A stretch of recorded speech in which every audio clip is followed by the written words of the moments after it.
금요일부터 시작되어서 오늘은 부산으로 차를 운행해 보니까 차량이 안 닿네요. 다 가고 주일 지키고 갔으면 제일 편리하게 갔을 텐데 바쁠 때 차 밀리면서 왜 가? 교회 오면서 같이 그런 생각을 해봅니다. 오늘도 하나님의 말씀을 따라서 우리는 주일 인생으로 하나님의 은혜 받아서 살아가는 주의 권속으로 삼아주신 하나님께 감사드리고, 또 흩어져 있는 우리 성도들 어느 곳에든지 주님을 만나며 예배드리며 함께하는 복된 시간 되기를 주의 이름으로 축원합니다. 나비와 나방은 같이 날개를 달고 날아다닙니다. 그런데 나비는 사람들이 참 아름답다, 나비를 보면 기분이 좋고, 나비에 대해서는 모두가 그 아름다움을 그렇게 표현을 합니다. 그런데 비슷하게 생기고 날개도 달렸는데 나방을 보고 아름답다, 나방 참 좋다, 이런 사람은 없어요. 그래서 이 나비를 연구한 사람이 그 이유가 뭘까? 똑같은 날개를 가지고 다니는 나비는 예쁘게 보이고 나방은 보기 싫게 보이잖아. 그래서 왜 그럴까라고 연구를 해봤는데, 나비는 태양빛을 받아가지고 그 에너지를 받아가지고 날아다닌대. 그러니까 그 모습이 같은 모습이라도 아름다운 거예요. 근데 나방은 자기 힘으로 날아다니는 거예요. 그러니까 그 몰골이 사람들이 볼 때에 태양빛을 받아서 움직이는 나비와 자기 힘으로 나르는 나방이 천지 차이로 이렇게 아름다움과 추한 꼴이 되어진다는 거예요. 여러분, 인생을 살아가면서 하나님의 백성된 우리들이 하나님을 의지하고 예수님의 십자가의 대속으로 받은 하나님의 자녀로서 하나님의 은혜를 받으면서 주일 인생, 주일날은 우리 날이 아니야, 주님의 날이야. 주님의 날에 주님 앞에 나와서 예배드리고 말씀과 성령의 능력 받아가지고 날아다니는 그런 나비처럼 하나님 앞에서 아름답고 복되고 들어와도 나가도 복이 되는 아름다운 삶을 살아가시기를 주님의 이름으로 축원합니다.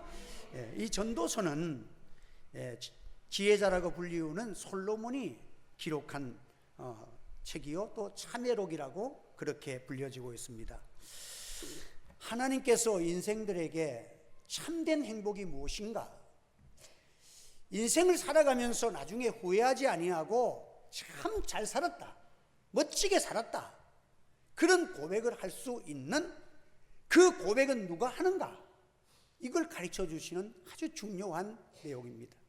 우리가 다 살고 난 다음에 아이고 헛되게 살았네, 소용이 뭐 있어? 인생은 일생이야. 한 번밖에 살지 못해.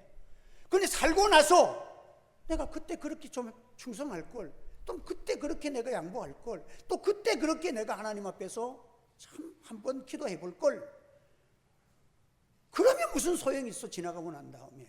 그래서 이 솔로몬은 이 땅 위에서 모든 거, 갖고 싶은 거 다 가져봤어.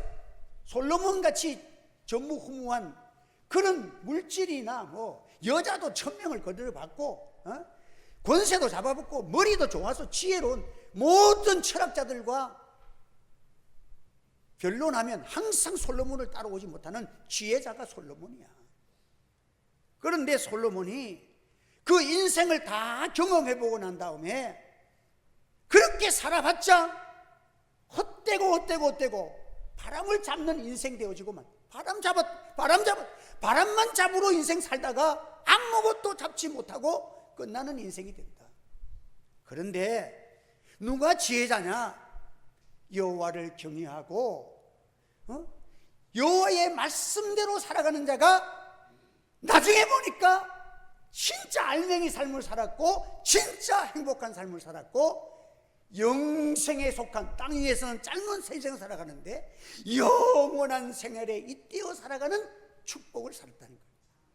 사랑하는 성도 여러분, 그래서 이 솔로몬은 미리 다 경험해보고 그 결과를 다 체험해보고 우리에게 현명한 인생살이를 가르쳐주기 때문에 우리는 이제 실패하지 말고, 야, 그렇게 다 누려본 사람이 돈 가지고 살아가라, 헛되고 헛되다는 거예요.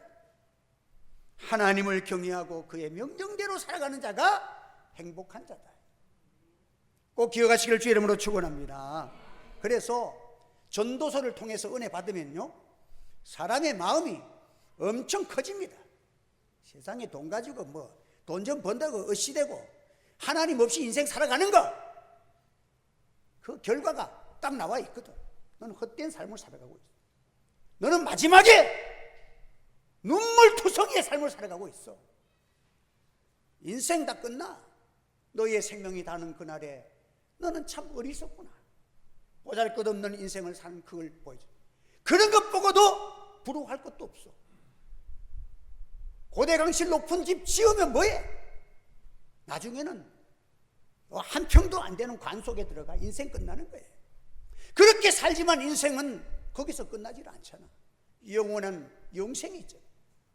그래서 하나님의 말씀을 받고 이 전도서를 통해서 은혜 받으면 대범하고 세상 일 때문에 상한 심령들이 그까진 것 때문에 내가 세상에 낭망하고 절망하고 우울증에 빠지고 내가 그렇게 살 필요 있어?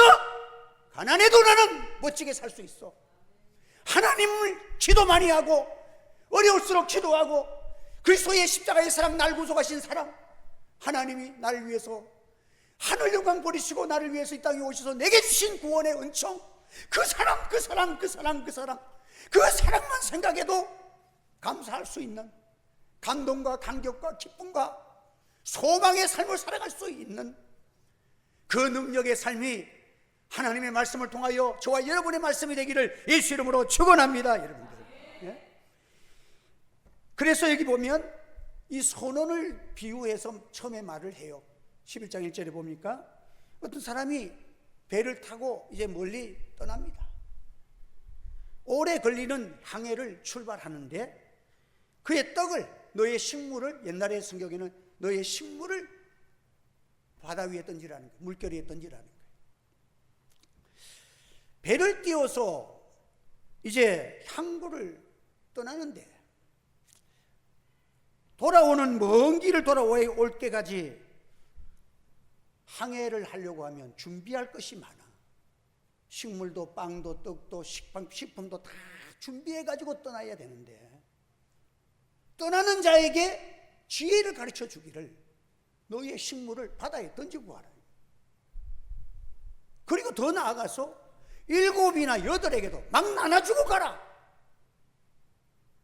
이거는 상식적으로 이 성경은 역설적인 진리예요. 도저히 이해가 안 가는 말을 하는 거야. 어떻게 하든지 빠진 것 있나? 또 혹시 모르니까 떡도 좀 더 준비해라. 식물도 더 준비해라. 꼭꼭 창고에 문 닫고 준비 다 해가지고 출발해라. 이게 맞잖아. 그게 내 식물을 갖다가 바다에 던지라는 거야.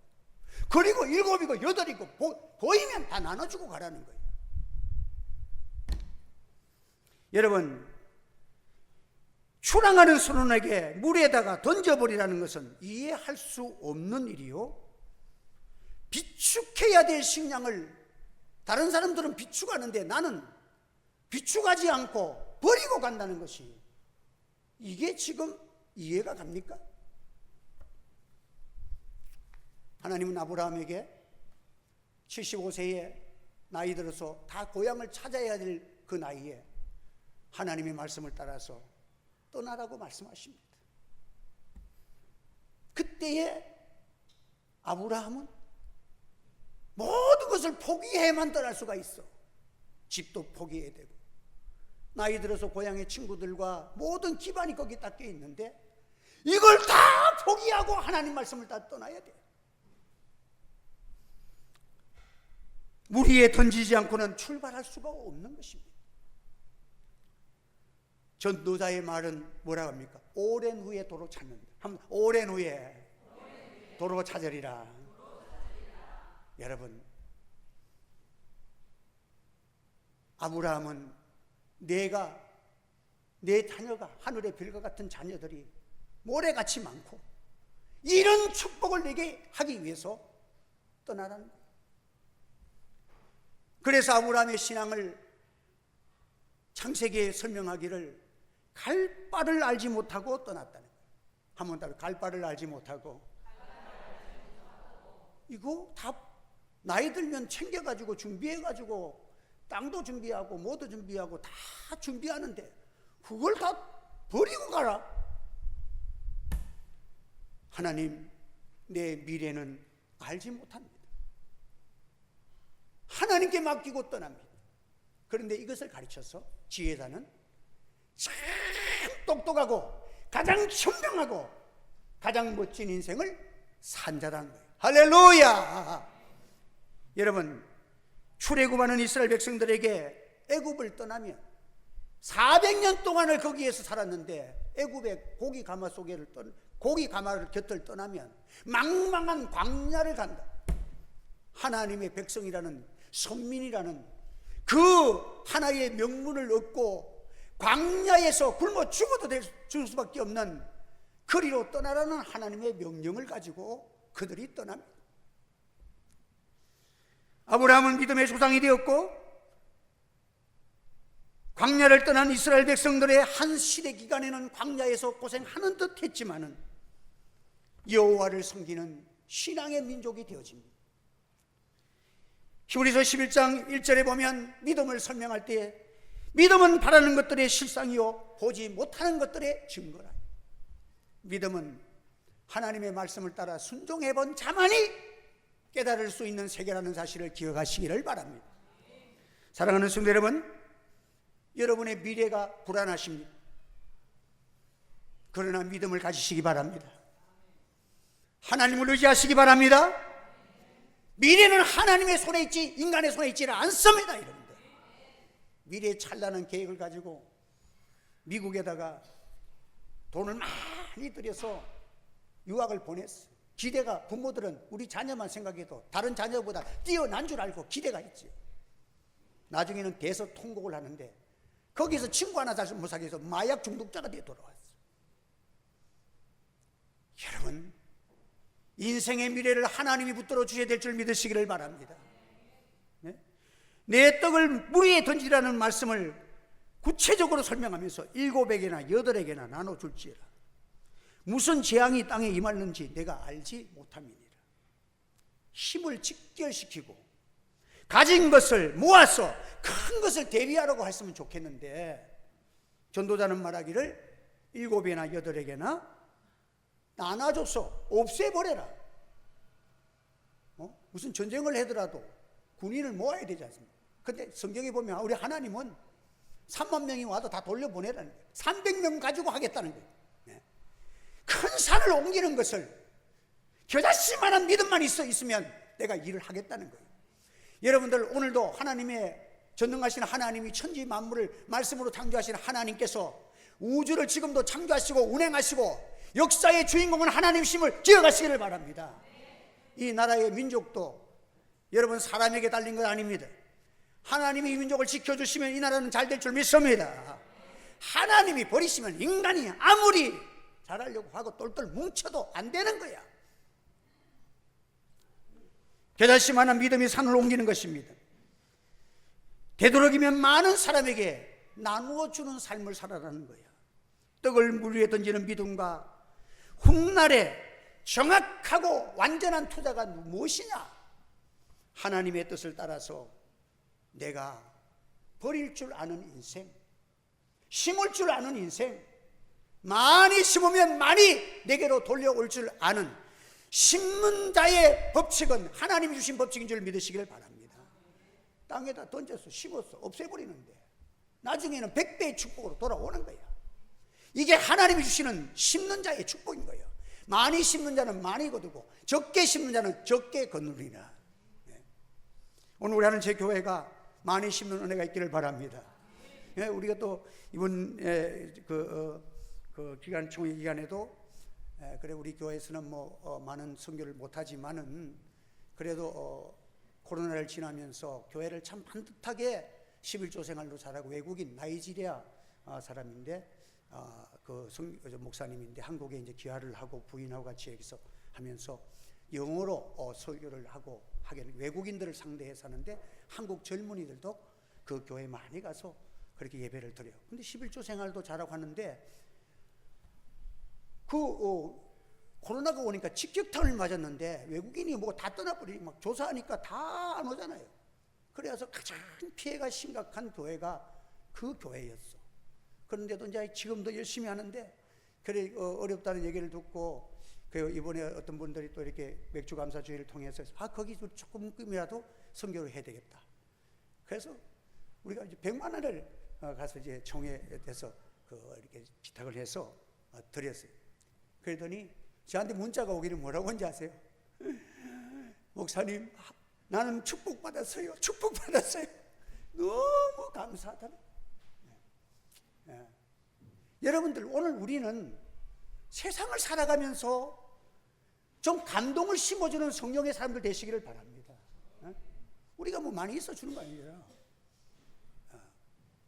저도 이 목사들 모이면 몇 사람 모이면 어떨 때는 2등하고 3등하고 그래서 나는 저 정관의 일신교회하고 저 명량동의 제자들 교회 만나면 기분이 좋아. 그거는 우리보다도 따블이나 많은 빛을 갖고 있어. 항상 빛 가운데 살아가. 그의 빛에 비치면 나는 어둠이야. 그 사람들은 막 환한 빛에 항상 살아가. 그런데 참 하나님께서 살지만 우리 빛이 있지만 또 하나님이 은혜 주시면 우리 성도들이 7배나 8배 나눠주는 자에게 더 많은 것을 주신다는 주의 약속대로 이루어질 줄 믿습니다.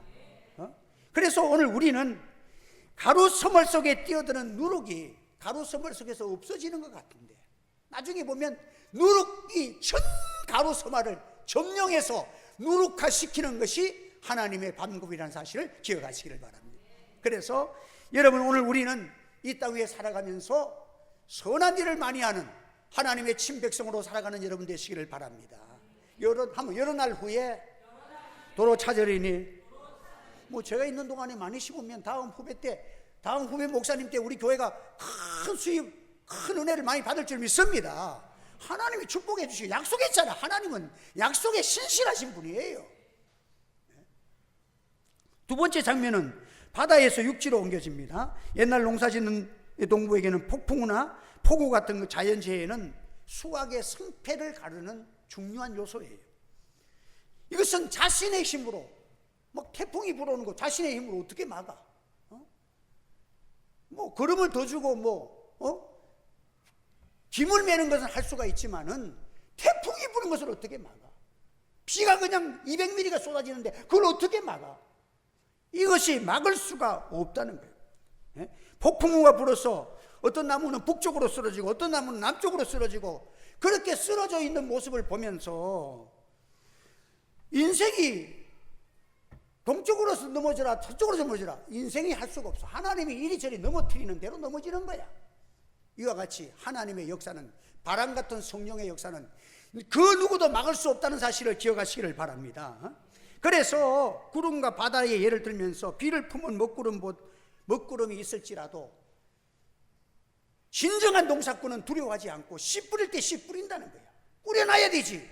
폭풍우가 오고 구름이 끼었다고 하면 나 일하러 안 나가고 내 놀면 덥다고는 안 나가고 폭풍우가 온다고 안 나가고 비 온다고 안 나가고 하면 씨 안 뿌리고 있으면 나중에 뭘 거둬?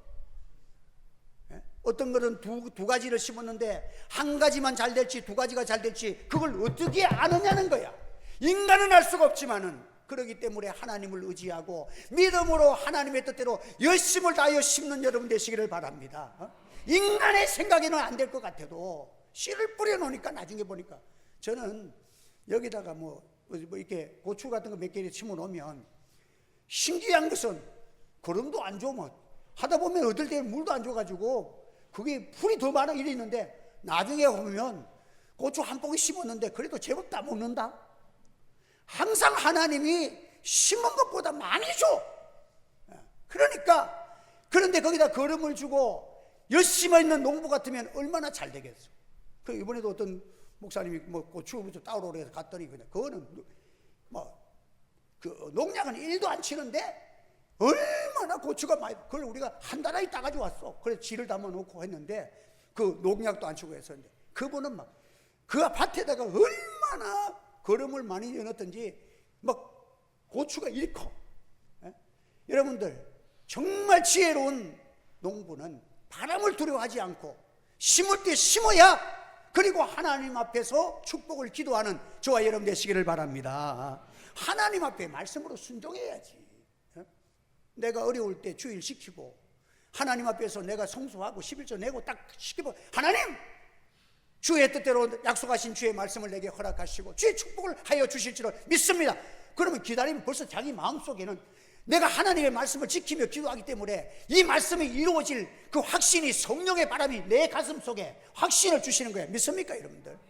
태아의 속에, 오늘 본문에도 있죠, 태아의 속에 뼈가 자라는데, 여기에 뼈가 자라는 요걸 가리켜서 혼이 들어갔다는, 그 히브리 언어에는 그렇게 있어요. 그 혼이 들어가, 하나님께서 영어로 역사, 그 뼈가, 아이들 여러분들 임신해가지고 그 태아의 그 사진을 찍어서 이제 막 그 보고 그러더라고. 막 눈이 보이지도 않는데 자기들이 눈이라 그러고 뭐 배꼽이라 그러고 그랬었는데, 나는 보니까 전혀 이해가 안 가. 그런데 그 의사가 요건 눈이야, 요거는 코야, 요거는 뭐야 하는데, 요건 다리야, 손이야, 아, 손 두 개가 다 있네요.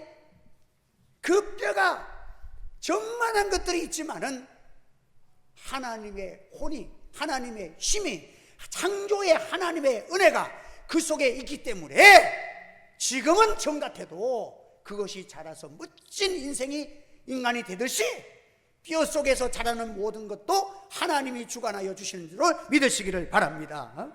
그래서 여러분들, 오늘 우리는 주님께서 말씀하신 공중의 새를 봐라, 심지도 않고 거두지도 않고 창고에 모아두지도 아니하되 너희 천부께서 기르시느니라. 너희는 먼저 그의 나라와 그의 의를 구하라. 그리하면 이 모든 것을 너희에게 더하여 주시리라. 이 말씀이 여러분들 세계의 모든 기독자들을 얼마나 많이 살리는지 몰라.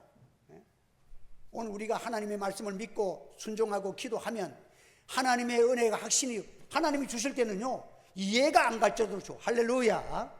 그래서 하나님의 은혜를 가르쳐서 칼빈의 주의에서 말하기를 불가항력적인 은혜라는 게 있어. 아무튼 불가항력적인 은혜, 이해할 수 없는 은혜. 여러분, 베드로가 감옥에 갇혔잖아요. 감옥에 갇혀서 있는데 교인들이 그 모여가지고 하나님 앞에 기도하지 않습니까? 기도하는 거 왜? 살려달라고, 베드로 사도를 살려달라고 그렇게 기도하는 거예요. 그런데 그 시간에 하나님께서 천사가 주도가 돼가지고 주의 사자가 옥문을 열고 베드로야 깨워가지고 탈출을 시켜. 그래가지고 나와보니까, 야, 이 신비한, 처음에는 베드로도 꿈을 꾸는 줄 알았어. 감옥에 다 있던 창고를 다 열어주지, 감옥 문을 저절로 열어주지. 이래가지고 나오니까 이거는 꿈을 꾸는 거지 실질적인 게 아니야, 자기로서는. 그래, 꿈을 꾸는 줄 알았는데 나와서 막상 보니까 진짜인 거야. 그래서 가만 생각해 보니까, 아, 이것이 다 우리 성도들이 나를 위해서 기도해주고 있는 그 기도의 역사구나 생각해가지고 기도의 자리 다락방으로 베드로가 영감적으로 벌써 다락방으로 가는 거야. 요한의 다락방으로 가는 거야. 다락방에 갔더니 그래서 문을 뚝뚝 두드리니까 사람들이 거기서 기도하는 거야.